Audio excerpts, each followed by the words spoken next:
In this video, I will be showing you how to simplify rational expressions with the rules of exponents. So just as a refresher to start, I will show just the basic rules of exponents.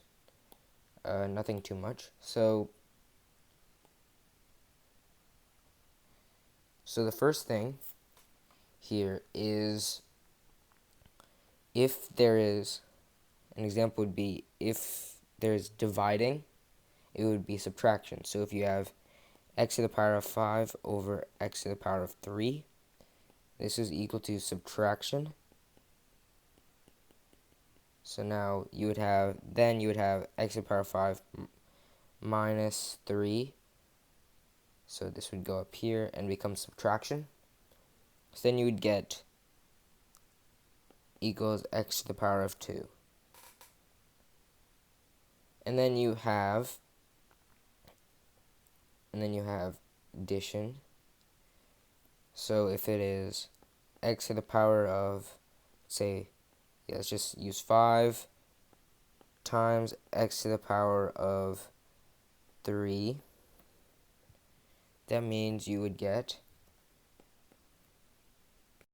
x to the power of 8. Now, these are the two main ones that you need to know.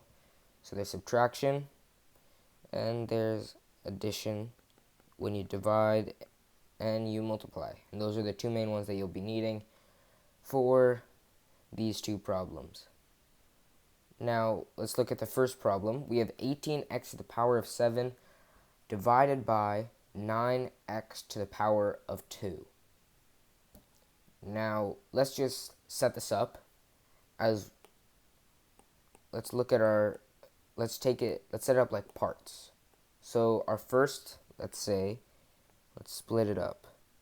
So 18 over 9 is our first part, and then x to the power of 7 and x squared is our second part. Right now there's only two parts, but of course that can become more and more. It just depends on the problem. So now let's look at 18 over 9. Let's go ahead and write that as, of course that's 2, but for the sake of showing how to solve it, I'll write it like this. So to break it down, 18 over 9 here, and then you would get x to the power of 7 over x to the power of 2. And as I showed down here, to get x, in my example down here, x to the power of 5 over x to the power of 3, you would subtract it, depending on which either the numerator or denominator has the bigger exponent. So the numerator has the bigger exponent of 7. So that means you would take 18 over 9, and then your x would be x to the power of 7 minus 2. So then that would be equal to 18 over 9 is 2. So 2x to the power of 7 minus 2, which ultimately will be equal to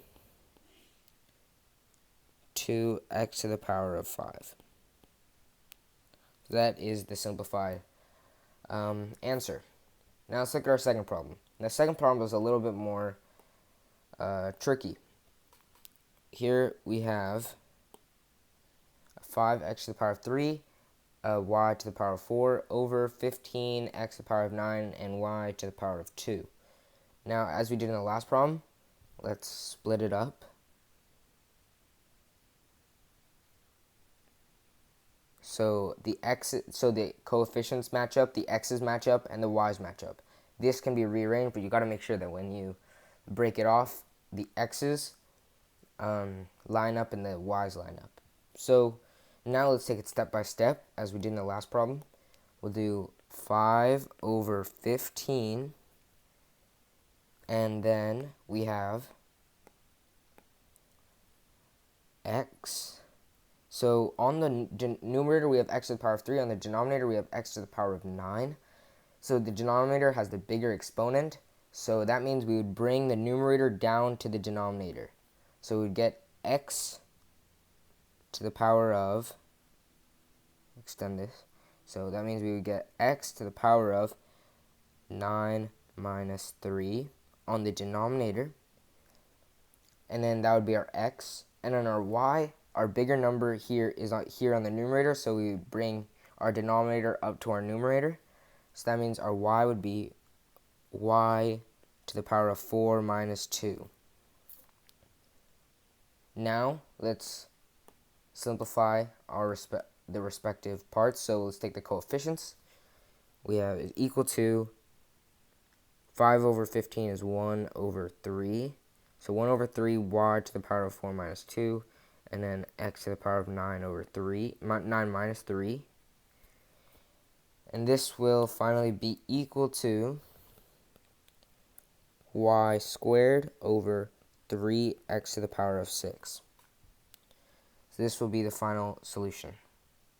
Now, one important part is you don't want to have a negative exponent, so you would bring down to whatever to whatever exponent is bigger. So if x minus 3, x to the power of 3 is in the numerator and x to the power of 9 is in the denominator, you would bring the x to the power of 3 down to the x power of 9. So you would have that x's in the denominator.